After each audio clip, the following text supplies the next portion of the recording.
बिस्मिल्लाहिर्रहमानिर्रहीम। हेलो अस्सलाम वालेकुम व्यूवर्स, कैसे हैं आप लोग? I hope you all are doing well. आज की वीडियो में जो मेरा टॉपिक है वो है नॉर्मलाइजेशन का। डेटाबेस मैनेजमेंट सिस्टम में नॉर्मलाइजेशन का क्या काम होता है, क्यों हम नॉर्मलाइजेशन को यूज़ करते हैं और इसकी इतनी इम्पोर्टेंस क्यों है डेटाबेस में, वो सब मैं आपको बताऊंगी। और ये टॉपिक को स्टार्ट करने से पहले मैं आपको बता दूं कि ये नॉर्मलाइजेशन का जो टॉपिक है ये बेहद इम्पॉर्टेंट है। ठीक है, एग्ज़ाम में ज़रूर ये क्वेश्चन आता है। ठीक है, कभी ऐसा नहीं हुआ कि एक साल आया और अगले साल नहीं आया, हर साल ये क्वेश्चन आता है। कोई ना कोई आपसे नॉर्मल फॉर्म पूछ लेते हैं एमसीक्यूज़ में, क्वेश्चंस में, तो बिल्कुल आपने इस टॉपिक को स्किप नहीं करना। और जो डेफिनेशंस मैंने यहाँ लिखी हैं, जिनके पास बुक्स नहीं होती वो इन डेफिनेशंस को नोट डाउन कर लिया करें। ठीक है, और यही आपने डेफिनेशंस लिखनी होती है। तो आपने इस टॉपिक को बिल्कुल स्किप नहीं करना, अच्छे से समझना है। और इसके अलावा ये आपको हर क्लास में यूज़ होगा। कंप्यूटर की किसी भी आप क्लास में जाएंगे नॉर्मलाइजेशन आपके पास ज़रूर आएगी, और इंटरव्यूज़ में भी आपसे नॉर्मलाइजेशन के क्वेश्चन किए जाते हैं। तो बेहद ध्यान से आपने इस टॉपिक को सुनना है और समझना है। तो वीडियो को हम स्टार्ट करते हैं, अपना टॉपिक स्टार्ट करते हैं, normalization in database management system. तो सबसे पहले हम इसकी डेफिनेशन देख लेते हैं।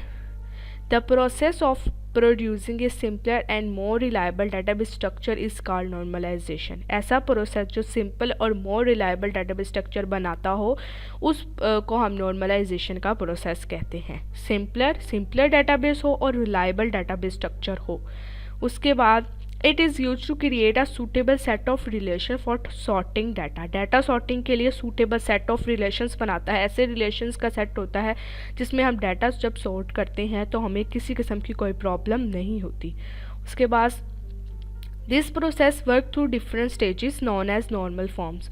और नॉर्मलाइजेशन का जो प्रोसेस है ये डिफरेंट स्टेजेस के साथ काम करता है। आपने नॉर्मल फॉर्म्स के बारे में सुना होगा, तो इसकी मुख्तलिफ स्टेजेस हैं और हर स्टेज पे डिफरेंट काम होता है। These stages are first normal form, second normal form, third normal form and so on. इनमें से जो स्टेजेस हैं वो है first normal form, second normal form and third normal form, और इसके आगे भी आती हैं काफ़ी सारी। थर्ड नॉर्मल फॉर्म तक तो आपने सुना होगा, first normal form, second normal form and third normal form, ये तो आपने सुना होगा। लेकिन आइंदा अभी मैं आपको और भी बताऊँगी, उसके भी और नॉर्मल फॉर्म्स हैं। ठीक है, फिफ्थ तक हैं। उसके बाद each normal form has certain requirements और कंडीशन, और हर नॉर्मल फॉर्म की अपनी एक कंडीशन, एक रिक्वायरमेंट होती है कि वो किस तरह काम करती है, उसका प्रोसेस क्या है।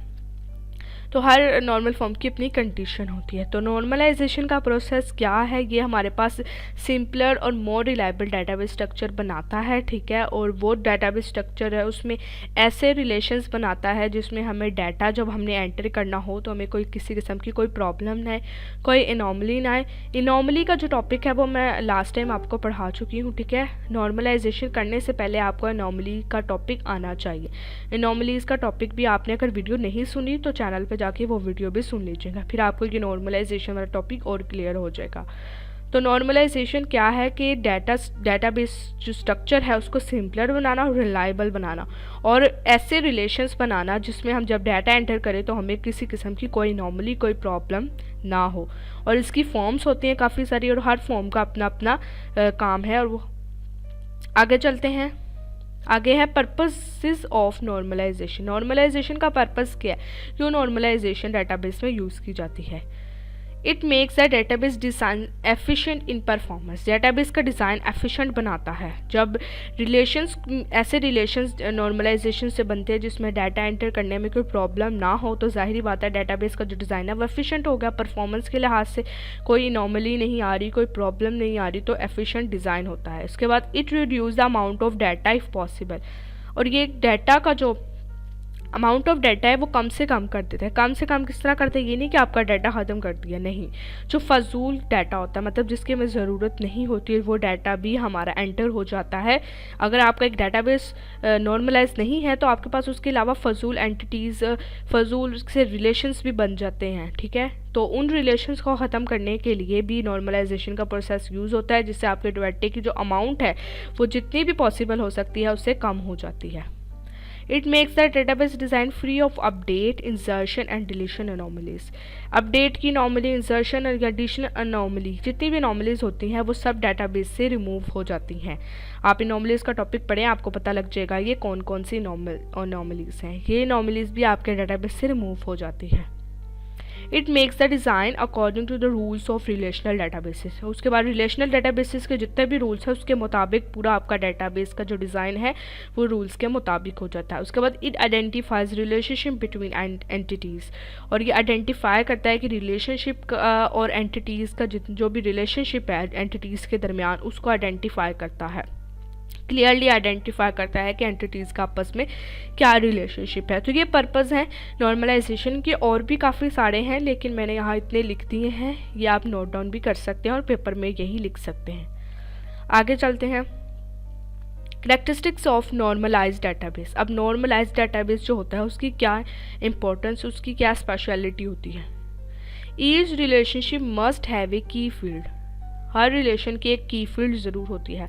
कोई भी आपने रिलेशन बनाना है, स्टूडेंट का बनाना है, उसमें की फील्ड आपकी ज़रूर होगी। की फील्ड क्या होती है, जैसे कि रोल नंबर हो गया, रजिस्ट्रेशन नंबर होगा, वैसे की फील्ड आपकी ज़रूर होती है। उसके बाद all fields must contain atomic data, और हर फील्ड में एटॉमिक डाटा ज़रूर होना चाहिए। एटॉमिक डाटा क्या होता है, जैसे पोस्टल कोड हो गया, जिप कोड हो गया, सैलरी होगी एम्प्लॉय की, ये क्या है, एटॉमिक डाटा है, ये हर फील्ड में होता है। उसके बाद there must be no repeating fields. Repeating fields नहीं होंगी, मतलब 2-3 फील्ड्स रिपीट नहीं हो रही होंगी।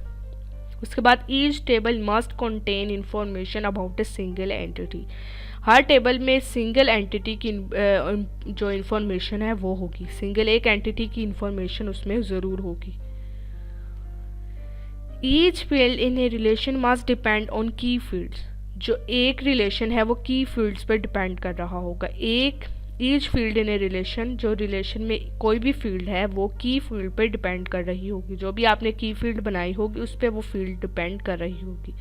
उसके बाद ऑल नॉन की field must be mutually independent, और जितनी भी नॉन की फील्ड्स होंगी वो म्यूचुअली इंडिपेंडेंट होंगी।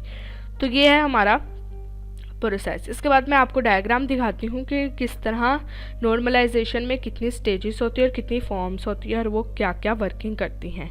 सबसे पहले आपके पास एक होता है अननॉर्मलाइज्ड रिलेशनशिप। अननॉर्मलाइज्ड रिलेशनशिप में क्या होगा, अगर आपने देखना उसमें रिपीटिंग ग्रुप्स हैं, मतलब एक ही एंटिटी है कि फील्ड के अंदर डाटा बार बार रिपीट हो रहा है, तो आपने उसको रिमूव करना है। तो उसको रिमूव करने के लिए फर्स्ट नॉर्मल फॉर्म यूज़ होती है। उसके बाद अब फर्स्ट नॉर्मल फॉर्म आपने बना ली, आपने रिपीटिंग ग्रुप्स को रिमूव कर दिया। अब देख रहे हैं कि आपके पार्शियल डिपेंडेंसी आ रही है, तो पार्शियल डिपेंडेंसी को रिमूव करने के लिए सेकंड नॉर्मल फॉर्म आती है।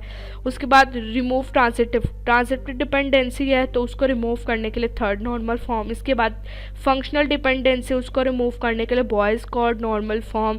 फिर रिमूव मल्टी वैल्यू डिपेंडेंसी, उसको रिमूव करने के लिए फोर्थ नॉर्मल फॉर्म। उसके बाद रिमेनिंग एनोमलीज जो रह जाती हैं उनको रिमूव करने के लिए फिफ्थ नॉर्मल फॉर्म।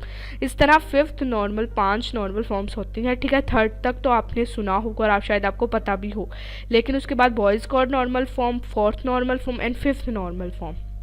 फिफ्थ तक नॉर्मल फॉर्म्स होती हैं। टोटल कितनी होगी, ये होगी 6 नॉर्मल फॉर्म्स हैं, ठीक है। स्टेजेस हैं इसके नॉर्मलाइजेशन की। एक डाटा को, डाटाबेस को, एक रिलेशन को नॉर्मलाइज करने के लिए 6 स्टेजेस होती हैं। 6 स्टेजेस तक हम उस रिलेशन को नॉर्मलाइज कर सकते हैं। तो ये था नॉर्मलाइजेशन का। अभी मैंने स्टेजेस स्टार्ट नहीं की, नेक्स्ट वीडियो में हम स्टेजेस पे बात करेंगे। फर्स्ट नॉर्मल फॉर्म पे, इसी तरह फिर सेकंड नॉर्मल, फिर third normal form, so on. इस तरह हम हर जो नॉर्मल फॉर्म है उस पर बात करेंगे।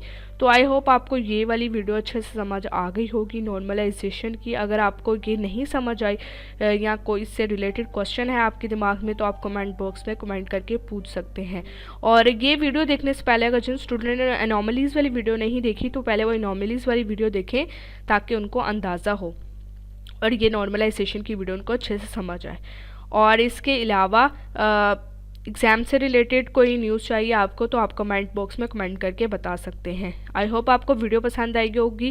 वीडियो पसंद आई है तो वीडियो को ज़रूर लाइक कीजिएगा, और जिन व्यूवर्स ने अभी तक चैनल को सब्सक्राइब नहीं किया काइंडली वो भी चैनल को सब्सक्राइब कर लें, और अपना बहुत सा ख्याल रखिएगा। टेक केयर, अल्लाह हाफिज़।